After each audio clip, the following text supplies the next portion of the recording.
Bonsoir, oui toi, celui ou celle qui écoute ces mots en ce moment même. Respire profondément. Ce n'est pas un hasard si tu es ici. Ce n'est jamais un hasard. Avant que nous commencions, je veux que tu entendes ceci, venant directement de la parole. Car nous n'avons pas à lutter contre la chair et le sang, mais contre les dominations, contre les autorités, contre les princes de ce monde de ténèbres, contre les esprits méchants dans les lieux célestes. Éphésiens 6, 12. Retiens ce verset, car tout ce que tu vis en ce moment, tout ce que tu ressens, toute cette pression invisible, elle n'est pas dans ta tête, elle est réelle. Et ce soir, nous allons en parler, ensemble, calmement, avec vérité. Tu sais, il y a des messages qui traversent ton écran chaque jour, des centaines, des milliers peut-être, mais celui-ci est différent, pas parce que je le dis, mais parce que tu le sens. Quelque chose en toi a reconnu ce titre, quelque chose en toi a su que c'était pour toi. Peut-être que tu l'as ignoré au début, peut-être que tu as continué à scroller, mais te voilà, ici, maintenant. Pourquoi? Parce que l'Esprit t'a conduit ici, parce qu'il y a des choses que tu dois entendre, des choses que personne d'autre ne peut te dire, des choses que Dieu lui-même veut que tu comprennes. Maintenant, alors écoute, non pas avec tes oreilles seulement, mais avec ton cœur, avec cette partie de toi qui sait, qui a toujours su. Ces derniers temps, tu as fait des choix que personne n'a vus, des choix que tu n'as même pas racontés parce qu'ils n'étaient pas spectaculaires, ils n'ont pas fait de bruit, ils n'ont pas impressionné les gens autour de toi, mais le ciel, lui, a tout vu.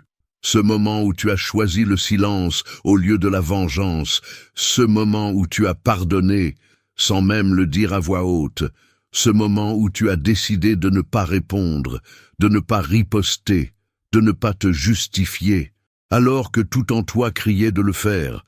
Tu pensais peut-être que c'était de la faiblesse, que c'était de la lâcheté, que tu aurais dû te défendre. Mais non, non, mon ami, ce n'était pas de la faiblesse, c'était de la puissance. Une puissance que le monde ne comprend pas, une puissance qui vient d'en haut. Et cette puissance, elle a été remarquée, pas par les hommes, mais par les forces spirituelles, celles qui te combattent, celles qui cherchent à t'épuiser, à te faire douter, à te faire croire que tu n'es rien.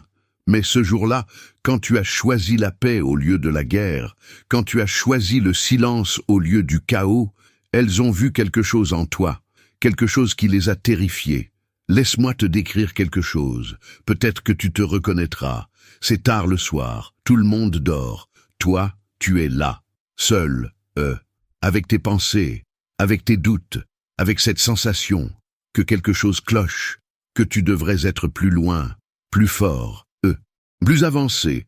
Tu regardes ta vie et tu ne vois que ce qui manque, ce qui n'a pas marché, ce que tu n'as pas encore accompli. Les autres semblent avancer. Toi, tu as l'impression de stagner, d'être bloqué, invisible, oublié. Et dans ces moments-là, tu te demandes « Pourquoi moi? Pourquoi tout est si difficile pour moi? Pourquoi les autres semblent réussir sans effort? Et moi, je dois me battre pour chaque petite victoire ?» Ces questions, je les connais. Dieu les connaît aussi. Et ce que je vais te dire maintenant, écoute-le bien. Ce combat que tu mènes dans le silence, ce combat que personne ne voit, c'est précisément celui qui forge les élus. Les gens voient les résultats, mais Dieu voit le processus. Les gens voient la victoire finale, mais Dieu voit chaque nuit où tu as pleuré, chaque prière murmurée, chaque fois où tu t'es relevé, alors que tu voulais abandonner. Et ces moments-là, ce sont ceux qui comptent le plus. Parlons un instant de la victoire, la vraie, pas celle que le monde célèbre, pas celle qu'on affiche sur les réseaux, mais celle que Dieu reconnaît. Dans le monde, la victoire, c'est gagner, c'est être premier, c'est avoir plus, faire mieux, être reconnu.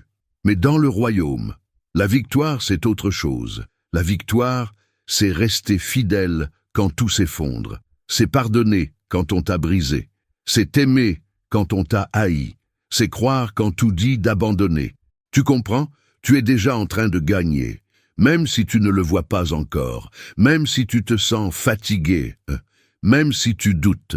Le simple fait que tu sois encore là, que tu pries encore, que tu cherches encore Dieu, c'est la preuve que tu es victorieux, parce que l'ennemi voulait que tu abandonnes il y a longtemps. Il voulait te voir tomber, te voir renoncer, te voir maudire Dieu et tout laisser derrière toi. Mais tu ne l'as pas fait, malgré tout, malgré les larmes, malgré la douleur, malgré le silence de Dieu parfois. Tu es resté. Et ça, mon ami, ça c'est une victoire qui fait trembler l'enfer. Maintenant, laisse-moi te révéler quelque chose que tu ne vois pas, mais qui se passe en ce moment même. L'ange de l'Éternel campe autour de ceux qui le craignent et il les délivre. Psaume 34, 8, relis ce verset dans ton cœur. L'ange de l'Éternel campe autour de toi, pas loin, pas parfois, autour de toi, en permanence. Quand tu te sens seul, tu ne l'es pas. Quand tu as l'impression que personne ne te voit, quelqu'un te voit. Des anges, envoyés par Dieu lui-même, ils te protègent. Ils repoussent ce que tu ne vois pas. Ils détournent des flèches que tu n'as même pas remarquées. Et parfois, quand l'ennemi essaie de t'atteindre, il se heurte à eux, à cette muraille invisible, à cette force qui te garde. Et sais-tu ce qui se passe alors? Il recule, effrayé, parce qu'il comprend qu'il ne combat pas seulement contre toi, mais contre celui qui est en toi. Et celui qui est en toi est infiniment plus grand. Vous, petits enfants, vous êtes de Dieu, et vous les avez vaincus, parce que celui qui est en vous est plus grand que celui qui est dans le monde. 1 Jean 4, 4. Alors oui, ils ont vu ta force, pas la tienne techniquement, mais celle de Dieu en toi, et cela les a terrorisés, parce qu'ils savent ce que cela signifie. Ils savent que tu n'es pas ordinaire, que tu es marqué, que tu es choisi, et qu'un jour, très bientôt, tu accompliras ce pourquoi tu as été créé. Ce que tu vis en ce moment, ce n'est pas une punition, c'est une préparation. Dieu ne te fait pas souffrir pour le plaisir. Il te façonne, comme un potier avec son argile, comme un orfèvre avec l'or. Il retire les impuretés, il ajuste les formes, il te prépare pour quelque chose de grand. Et oui, parfois, ça fait mal. Parfois, tu ne comprends pas. Parfois, tu voudrais que ça s'arrête. Mais regarde en arrière, regarde qui tu étais il y a 1 an, il y a 2 ans, il y a 5 ans. Tu as changé, peut-être pas comme tu l'espérais, mais tu as changé. Tu es plus patient, plus humble, plus compatissant. Tu comprends la douleur des autres parce que tu as connu la tienne. Tu ne juges plus aussi vite, tu ne parles plus aussi fort, tu écoutes plus, tu pries plus, tu comprends plus. Et ça ne s'achète pas. Ça ne s'apprend pas dans les livres. Ça se forge dans le feu, dans les nuits sombres, dans les moments où personne ne regarde. Et Dieu voit tout cela. Il voit ta transformation. Il voit ton cœur qui se rapproche du sien. Il voit que tu deviens ce qu'il a toujours vu en toi. Porteur, de lumière. Guerrier, silencieux, élu. Alors écoute-moi bien. Ce que je vais te dire maintenant, c'est une promesse, pas de moi, mais de celui qui ne ment jamais. Car je connais les projets que j'ai formés sur vous, dit l'Éternel, projets de paix et non de malheur, afin de vous donner un avenir et de l'espérance. Jérémie 29, 11. Lis ce verset encore. Un avenir, de l'espérance, pas peut-être, certainement. Tout ce chaos que tu vis, il ne durera pas, tout ce désordre, il prendra fin. Dieu est en train de réaligner ta vie, pièce par pièce, relation par relation, pensée par pensée. Il retire ce qui ne t'appartient pas. Il ferme des portes qui te faisaient du mal. Il éloigne des personnes qui te drainaient. Et oui, parfois, ça fait mal de voir ces portes se fermer, de voir ces gens partir.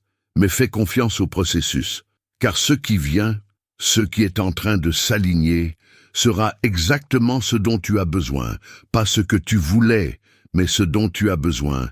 Et un jour, très bientôt, tu te réveilleras et tu sentiras quelque chose de différent, une paix que tu n'avais pas avant, une clarté nouvelle, une certitude intérieure, et tu comprendras que tout cela avait un sens, que chaque larme comptait, que chaque prière a été entendue, et que Dieu n'a jamais cessé de travailler. Alors voilà, nous arrivons à la fin de ce message, mais pas à la fin de ton histoire. Loin de là, ton histoire, elle ne fait que commencer. Et je veux que tu te souviennes de ceci. Tu n'es pas seul, tu n'es pas oublié, tu n'es pas faible, tu es vu, tu es aimé, tu es choisi. Et tout ce que l'ennemi a essayé de te voler, tout ce qu'il a essayé de détruire en toi, Dieu est en train de le restaurer, mieux qu'avant, plus fort qu'avant, plus pur qu'avant. Alors tiens bon, encore un peu, la percée arrive, l'aube se lève, et tu verras que tout cela en valait la peine. Si ce message t'a touché, si tu as senti que c'était pour toi, laisse un petit « j'aime ». Partage cette vidéo avec quelqu'un qui en a besoin. Et abonne-toi pour continuer ce voyage avec nous, parce que ton histoire est importante, et nous sommes là pour la raconter avec toi. Que Dieu te bénisse, que sa paix te garde, et que sa lumière te guide, maintenant et toujours. Amen.